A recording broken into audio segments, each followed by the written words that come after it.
Well, we made a teensy-weensy little planter upgrade today. Actually been working on this deal for most of the summer.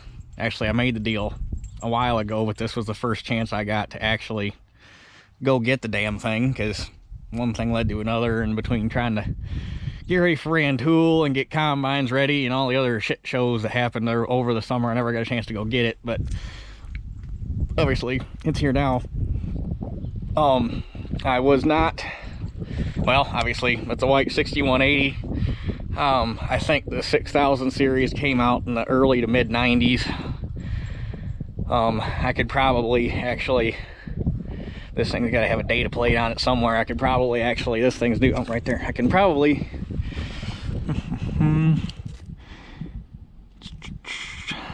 lot number WP148. The lot number would probably tell me what year it is, if not the serial number itself. But I could probably call Mayball with that lot number and that serial number and figure out exactly what year this is. But it came from just south of here. It took me about an hour, a little over an hour with the tractor to get down there, a little over an hour to get back. I was not looking for, I wasn't looking for an 8-row. I wasn't looking for anything that's new. I wanted a 6-row 5100. Was what I was originally looking for. And all of a sudden, this thing just kind of fell into my lap all of a sudden. I got a damn good deal on it. It's 6000 series whites are good planters, but most of the time it makes more sense to just buy a 5100 and deal with the quirks that they have, because the vast majority of the time, yeah, probably need to pick that up, it's leaking a little bit of Earl. Most of the time you find a 6000 series white, you're north of 10 grand to buy one. I did not pay anywhere near 10 grand for this planter, which is why I bought it. And when I went and looked at it, I didn't, I had told the guy I had to think about it for a little while, figure out exactly what I wanted to do. Because like I say, I wasn't looking for anything this big. I wasn't looking for anything this new. The only thing that was enticing me into it was the price at the time. So I thought about it for a few weeks. The other thing that I wasn't so sure about is I'm all set up to run dry fertilizer. Obviously this one's set up for liquid. It's got 5100 tanks on it, which I'll explain that in a minute. But where was I? So I went and looked at this, thought about it. The biggest thing that was throwing me off of it was liquid fertilizer. Well, after I went and looked at this, I ended up buying that new Hardy sprayer, and that kind of tipped me over the edge, because now I got that bigger sprayer. I'm gonna have to get a nurse tank for it, because you're not gonna be filling a 500-gallon sprayer out of a garden hose. You need something better than that. So I was gonna have to for that sprayer, get a nurse tank and a transfer pump for the sprayer. And it's like, all of a sudden, if I gotta buy a nurse tank and a transfer pump, I might as well get set up to run liquid on the planter. So it made more sense after buying that sprayer to go ahead and buy this thing.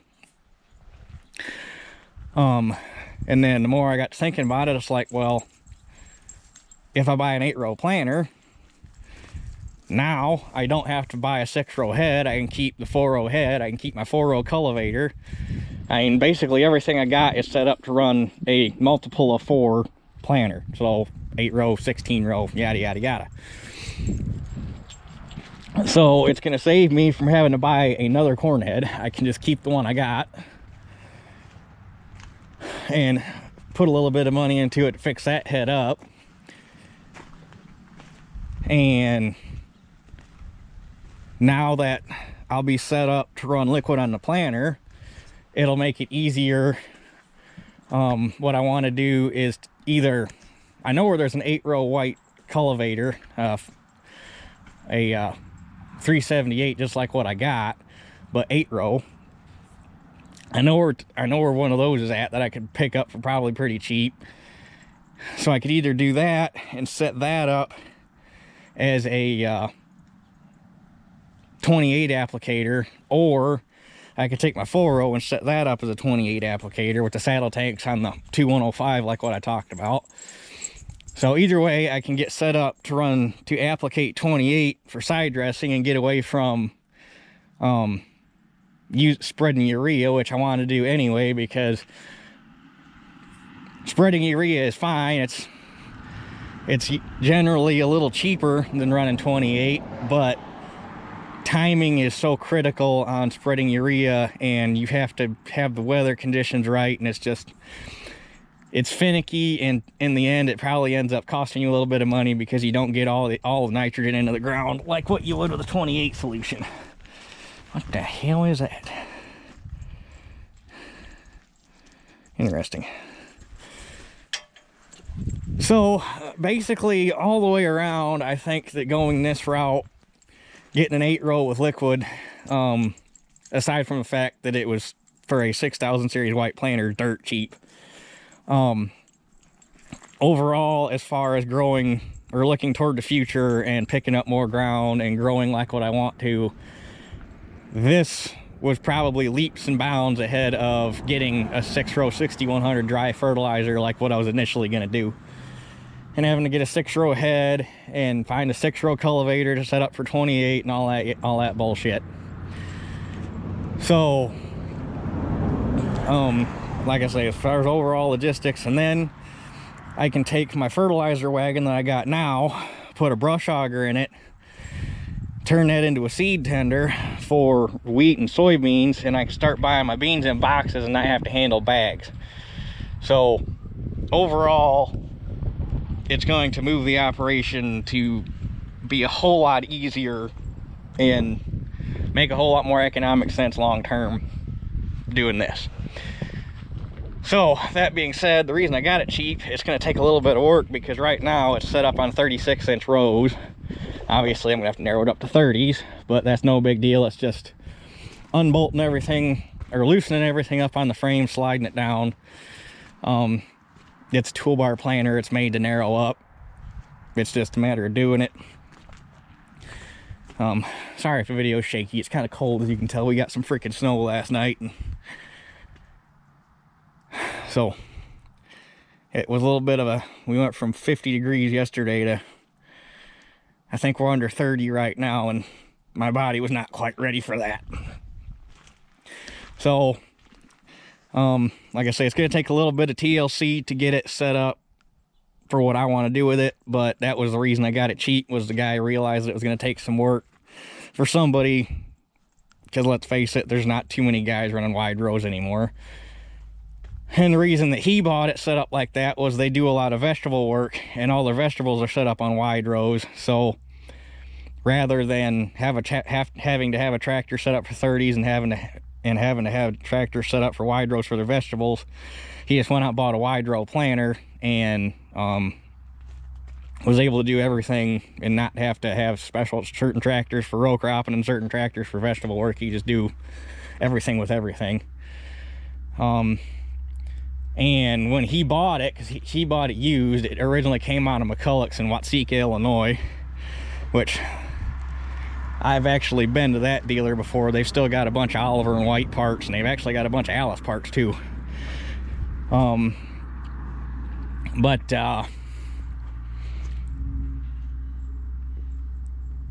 When he bought it, it was just a toolbar with row units. It didn't have any fertilizer on it, which I guess I need somebody to explain to me, because it's a foreign concept. But it seems like in Illinois and Iowa, you find a lot of planters without any starter fertilizer set up on there.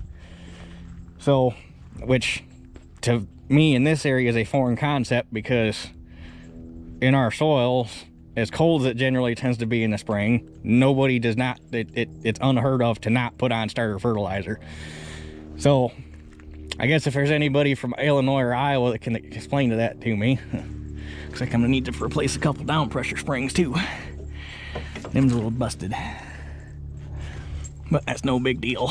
Those should be readily available and pretty cheap. What was I gonna say? Yeah, so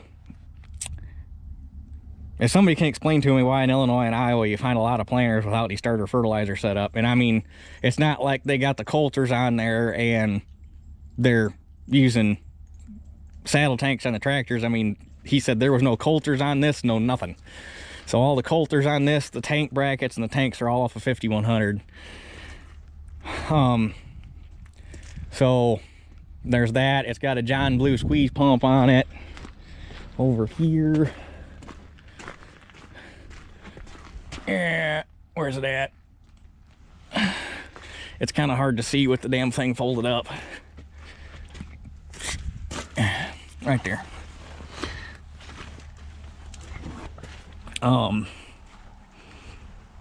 So yeah, this is going to be the 1950T's job. Is going to get set up to be pulling this. They pulled it on a 8600 Ford with singles on it, and they farm a lot of muck. He said he never had a single issue pulling it with that tractor, and an 8600 is about the equivalent to an 1855. But I think they're about 90, not quite 100 horse, like 95, 98 horse, somewhere in there. And a 1950T or a 1955 would be about the equivalent to a 9600. So, and I'm going to run, obviously the 1950T set up for straddle 30s, and it's got, with the way the dual spacers work out, it's set up for straddle duals, so I can straddle 30s with duals on. So I'm going to be running 10 more horse and straddle duals, so I should not have a single issue pulling this thing. And it doesn't, I mean, I don't think it weighs shit to begin with. I mean, it's not even squatting the tires on the white. It's very well balanced. It thing pulls like a dream. I didn't even know it was back there. But it's got a light kit on it, which is nice. It's got the SMV. The nice part about white planters is all the fans, obviously they're hydraulic fans, but they run off of the PTO pump. So you don't need a super stupid amount of hydraulic capacity like you would with, say, a Deere or a Kinsey.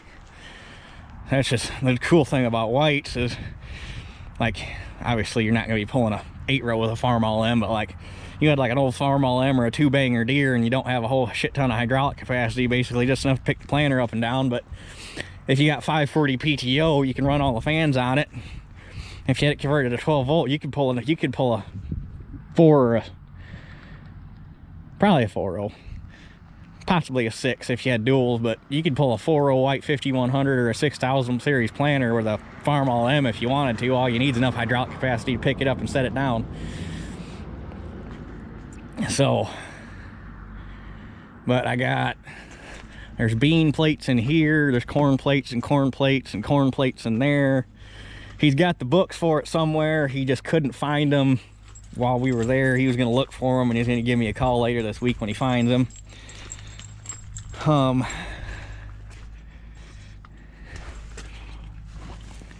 Them springs must have been an ism. There's a couple busted ones there too. Guess I have to count all those up and figure out. A couple busted ones there. Looks like those might be something you want to keep on hand. I got the monitor with it. It's got the SM3000 monitor, which is the fancier one.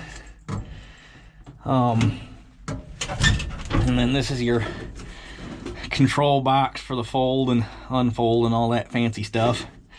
All it does is click the solenoid so that when you're like your fold, unfold, and then raise and lower are on the same set of hydraulics. So you either click it over into field operation, which is your raise lower, or you click it over. Actually, you got to hold it over. You hold it over into fold. Transport lift lower. entire rotation, which transport lift lower is going to be picking it up onto the transport wheels. Hold on a second, I'm getting a phone call. Sorry about that. That's the guy I actually bought the planter from. He said, check, before I get too carried away looking for these books, he says, check them insecticide hoppers. We might have threw them in there because we knew we were getting rid of the planter. Anyway, so you got lower lift transport, which is going to pick it up onto the transport wheels, and then when you unfold it, the transport wheels actually rotate sideways, so to get them back to where they'll run in line with the planter, you got to rotate the lift wheels, or the transport wheels, into field position. So, since you said that, let's check these boxes real quick. This one I'm pretty sure just had plates in it. It's just plates. This is the other thing that's nicer on these over the 5100s, is they got the sliding lids on the boxes rather than the twist lids, which I guess were a lot better for sealing up. The twist lids tended to get air leaks if you didn't keep the seals in them. It's just plates. I know that's just plates because that's the one I put the plates in there. You got another set that was outside the planter. It's kind of a pain to do this when the planter's up in transport. I can't see.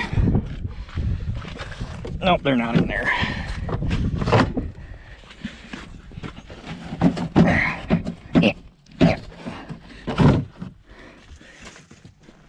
Not in there.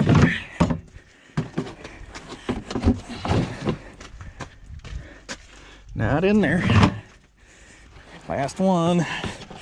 He said check the seed boxes too, but I'll have to get a ladder for those because they're a little higher. So yeah. Like I say, this is going on the 1950T. She should pull it no problem, and frankly I think it's gonna look badass behind that thing. So, with the monitors I'm going to put inside, and I think before I park this thing, I'm going to tape up the plugs so that they don't fill up with shit or corrode or anything. How many sets of hydraulic hoses we got here? There should be 2. Got 2 there.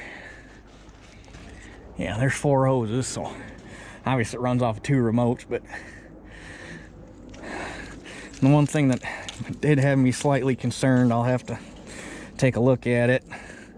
I wonder if at some point the main harness got pinched in the hitch here somewhere, because it's all taped up. But the way these planters are set up, it wouldn't surprise me if that doesn't happen more often than you'd think, just because of all the bullshit going on right here.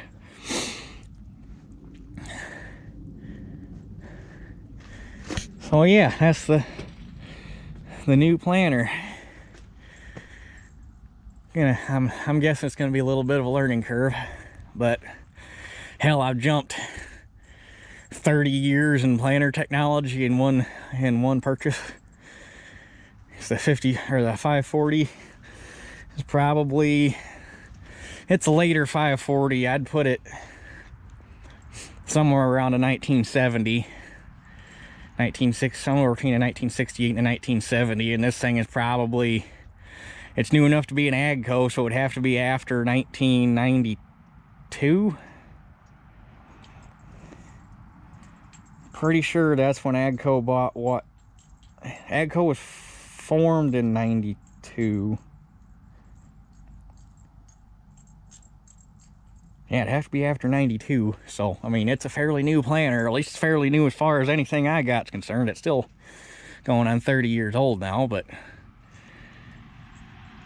definitely an upgrade from the 540. And not that the I can't knock that 540 one bit. She doesn't owe me a dime. That thing's planted 200 bushel corn multiple times. I mean, it's done everything I've ever asked it to do, and it got me started real cheap, and that thing does not owe me a single dime. I cannot knock that planter one bit, but she's obviously getting a little long in the tooth, and parts for it are getting a little hard to come by, and before I ruin it or hurt something bad on it to the point where you can't fix it anymore, because I'd really like to restore that planter, because I think it looks sharp at a tractor behind a tractor at a show. They look really, those are beautiful planters all painted up with the paint scheme they put on them. But with the ground I'm gonna be getting here in the near future, and just is looking forward, it was time to upgrade. And the way seed prices are going up, you're gonna want to be as accurate as you possibly can and get as many kernels out of the ground and then turn them into plants as you can. It was just time to upgrade planters. But like I say, I cannot knock that 540. She's done me good. And not gonna say that she's gonna be completely retired, because there might be times where I gotta drag it back out to go down there and plant the muck, because that is one good thing that planter is excellent for. It is so freaking light. You can go over anything down there on that black dirt. So, not gonna rule out the possibility that she might not come back out to keep planting at some point.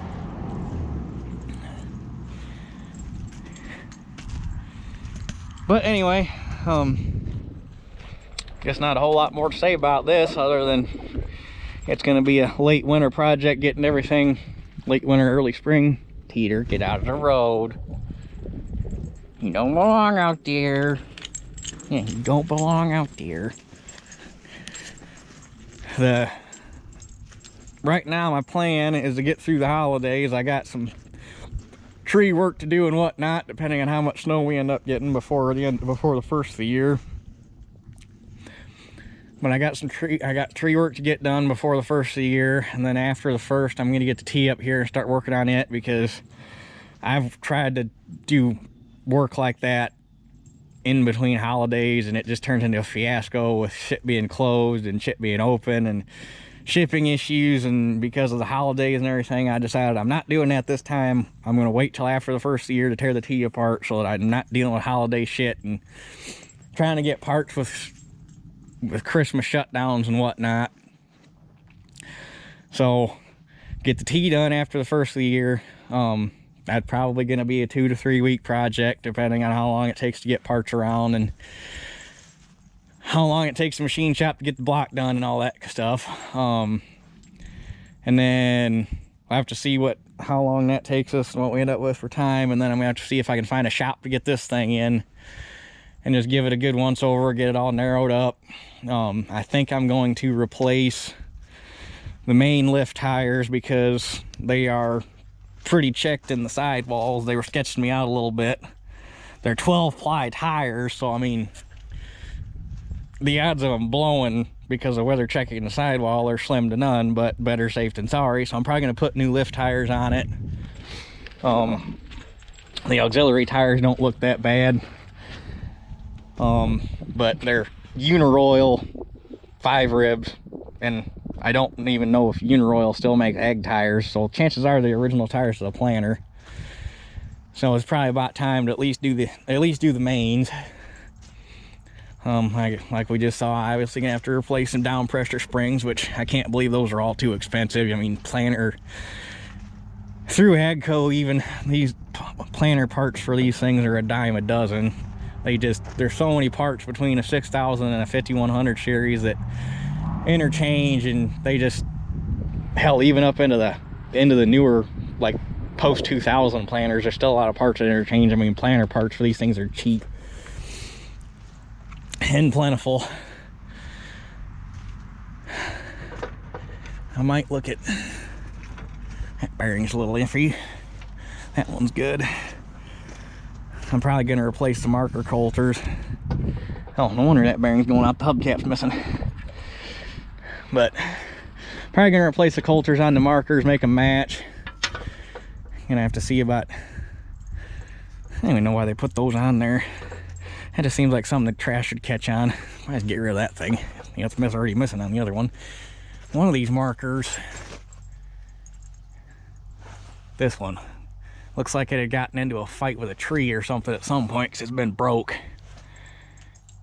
So I might tear that apart and make sure the fix is good and well, it's already have to come apart anyway because I'm gonna have to narrow them up because they're gonna be set for wide rows right now. But basically, I mean, he used it. It's sat for, I think he said 2 years, but he used it every year up until that point. So it's a working planter. It's just, it's been sitting for a couple years, so we're gonna want to just go through, be meticulous about it, give it a good once over.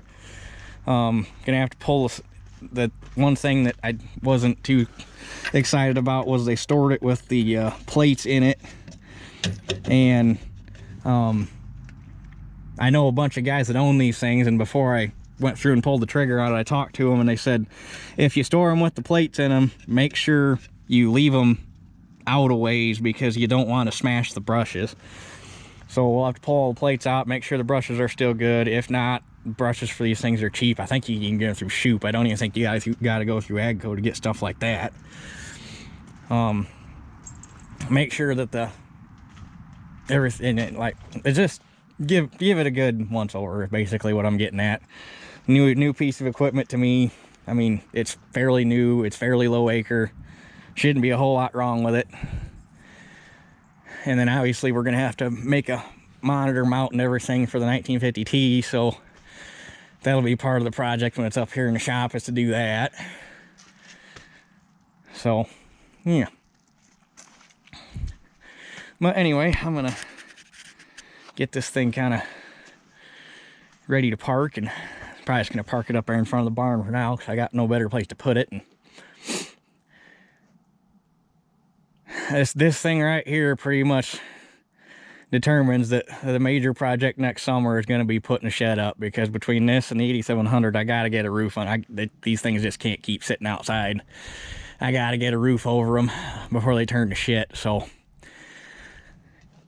next summer, putting up a barn, one come hell or high water. So anyway, I guess I'm gonna get this thing ready to park and probably go home and put up some Christmas decorations, since I already burnt most of the day getting this thing around. So anyway, I guess that's it for this one. We'll catch you guys on the next one.